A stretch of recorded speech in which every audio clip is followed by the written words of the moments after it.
Hello world, we are back, and this is going to be episode 6 of the poker vlog. My name is Kyle Fischl. It's been a few weeks since our last episode, and there's two reasons for that. One, I was on a cruise last weekend.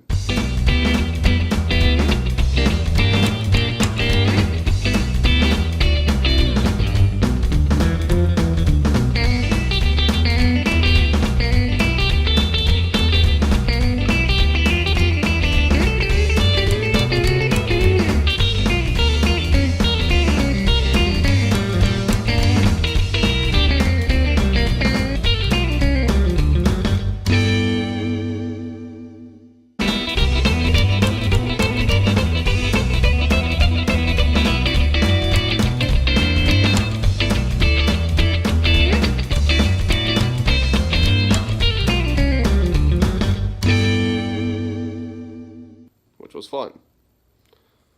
Number two was these last few weeks I've been in a relatively big downswing. Across 3 weeks I lost about $3,000, which is pretty big for me, especially, I'm playing 2-5, so that's, like 3.5 buy-ins. But, it's really just a downswing. Like, I ran tens into aces. I ran on an all undercard board. I ran jacks into aces on an all undercard board. I got queens and kings all in against aces, pre-flop. None of those worked out. I had ace king go all in against aces pre-flop. That didn't work out. So you get those, they just chunk you down. And, as long as you win hands here and there, you should be relatively even, but I really wasn't winning hands here and there. Standard wins were really unstandard. Like, I'd have ace king, king of clubs, and the flop would be ace 9-3, 2 clubs. Pretty good. Good size value bet. Turns are 7, fine with that. Good size value bet. And the river is the 2 of clubs. And then they lead into you. And, that happened, and I chose to call against that particular player, but that's not just one time. It's happened many times where you're just, the last card, you're just like, please don't let the flush get there. And it's getting there a lot, more than it should. But we just truck on. Last weekend, I finally turned my downswing around. Started with my standard buy-in of, $800. Some good hands happened, so we'll go over those. The first hand that was interesting was not a good hand, but I think it's important to go over because it's just kind of how my last few weeks have been going. So I have ace queen of clubs, and I bet 25 pre-flop, get 2 callers, and the flop comes queen 8-5, all offsuit. So that's a good flop for me. It's check to me. I bet 35. One person folds, the other person calls. The player who called, he was playing very, very loose, like unconnected gappers. Like, he'd play like 6-4 offsuit. He'd play all kinds of just bad hands. But right now I still think that I have the best hand. Like, I don't see anything wrong with it. I'm just hoping for a very uncoordinated card to hit the turn, which I get. It's an offsuit deuce. So ace 8-5 deuce, pretty unconnected board, very happy with that. He checks to me, I bet 55. Now I do this because he only has about 160, 170 left. So I'm really trying to set my sizing up for a jam on the river with an unconnected card. And the river is a 6. Not really the card I was looking for, because this player, as loose as he was, he could have played, 9-7 to get a straight. He could have played, 7-4 to get a straight. He is playing bad hands. I beat 8-7, I beat 8-9. He checks to me, and the only thing screaming in my mind is he's got 8-6. He just binked his second pair. And it's just screaming to me. And I know that I should jam because the pot's pretty big. But, no, I just choose to check it back, and he shows 5-6. And that's just kind of how it kind of illustrates how the downswing's been going. You get two good value bets with the best hand, and the old 17% comes through on the river again. And it's just, it happens consistently, and it's irritating, and you really mentally, it tests your confidence. And it's not once, it's like, 4 or 5 times across a 3 hour session where you do two good bets and then the river doesn't get there, and then you add the big hands that don't get there, and that's how you start losing big, because literally nothing's working for you. And it really puts a mental strain on you. Your confidence wavers, but the only way to deal with the downswing is just tighten up. Remember, it happens to literally everyone. And for me personally, I just watch high stakes and watch the same kind of stuff happen to one person at the table and lose hundreds of thousands of dollars. And you feel a lot better, because it does. It happens to everyone. It's not just you. You're not unlucky. Just variance is going to happen, and we deal with it, and we keep going. So other hands that I played last Saturday was my stack was about $950. I was up a little bit, and so there's one limper who is that super loose player that I was talking about, and it folds to me on the button, and I have 4 or 5 of diamonds. Now I'm fine with raising here because I'm on the button, and that guy's going to play any cards anyway. The blinds have been pretty tight, so I think that I could either just, win $12 here, or, go to a flop with suited connectors, which I'm good with. So I make it 20, and 2 people call, which I'm, totally fine with. The flop comes 2-4 queen with 1 diamond. And that's actually a decent flop for me, because after it's checked to me, I can put a sizable bet out just to see where I'm at, because it's all off suit, so they're going to fold if they don't have a queen. And if they call, I'm just hoping for a diamond or a favorable card. Otherwise, I should be able to check it down to showdown. But one player calls, and the turn is another 4. So that's very good to me. But now he leads out for 50. So when he leads out when that 4 hits, it really makes me believe he's got like ace-queen. I think he's got ace-queen, and he's happy with his kicker. He thinks I have a queen and I have kicker problems. And the 4 kind of, I shouldn't have a 4 here. I've been playing pretty tight the whole session. So I obviously call, and the river is a 7. And now he checks to me, so obviously I believe 3-4s are good. Obviously 3-4s should be good. I bet 70. I think I can get a call from a queen with 70. And he thinks for a while, and then eventually does call. Very, very good for me.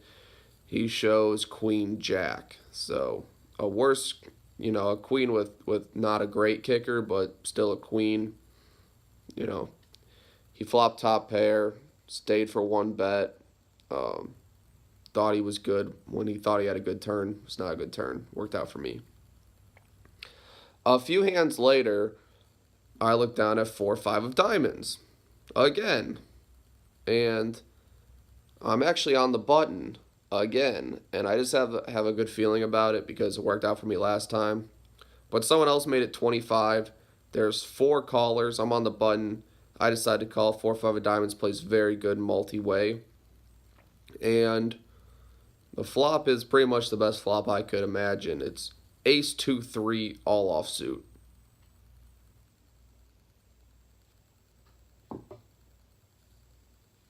So we're very, very happy with that.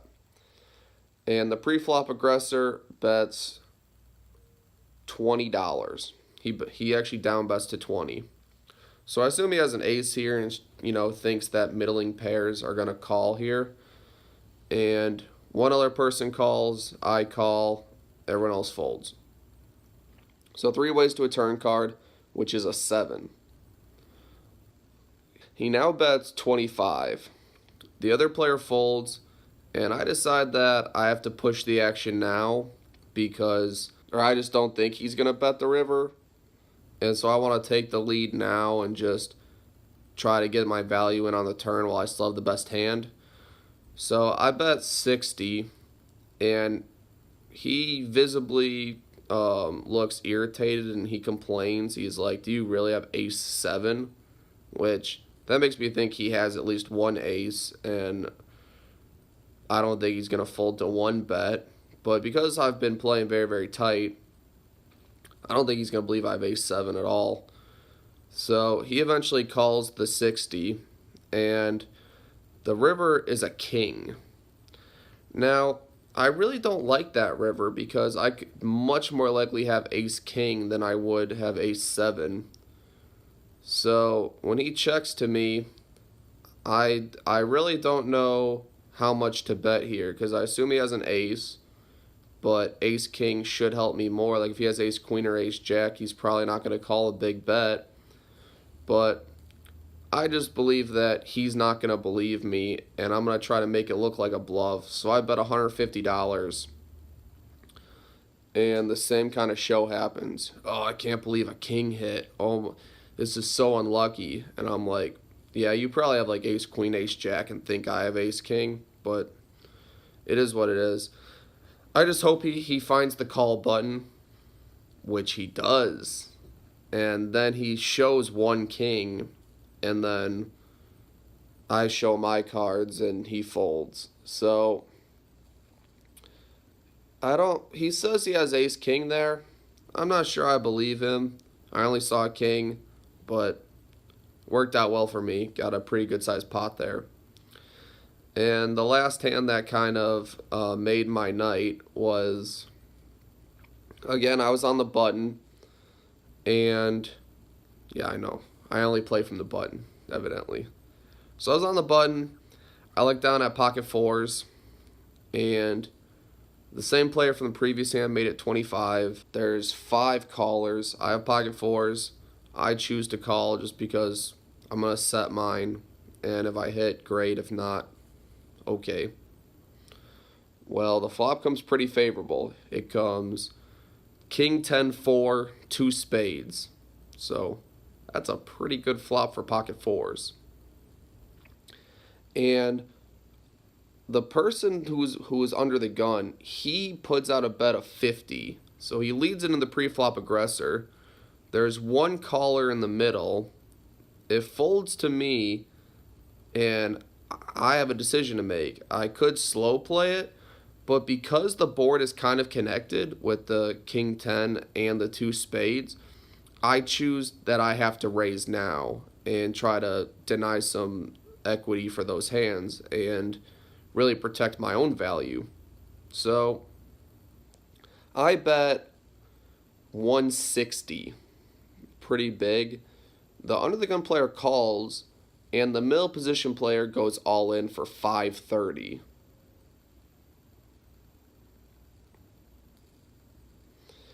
Now, I spoke about my downswing earlier because I think it adds into this decision.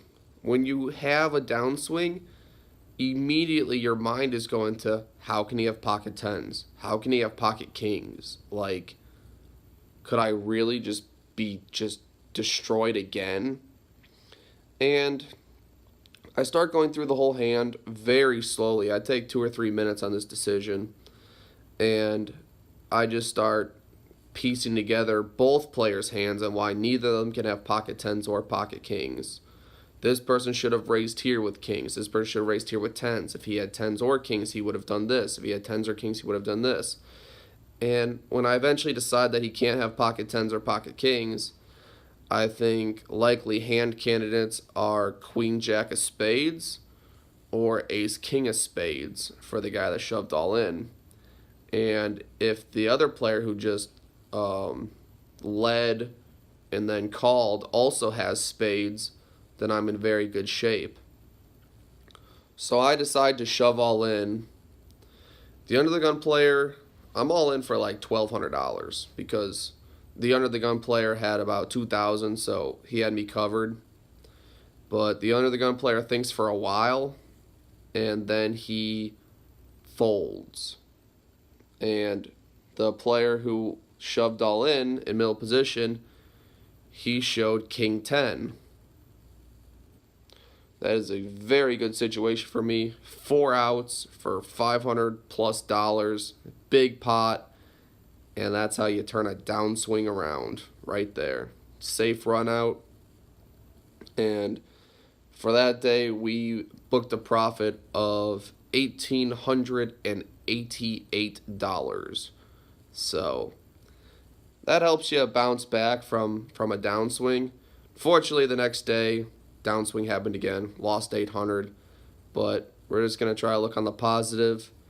Last weekend, we made a profit of $1,088, and can't complain. It's good money. It's helpful. It brings your confidence back, and I appreciate everyone who's watching. I appreciate the subscribers. Thank you for the support, the comments, and there will be more to come. Thank you.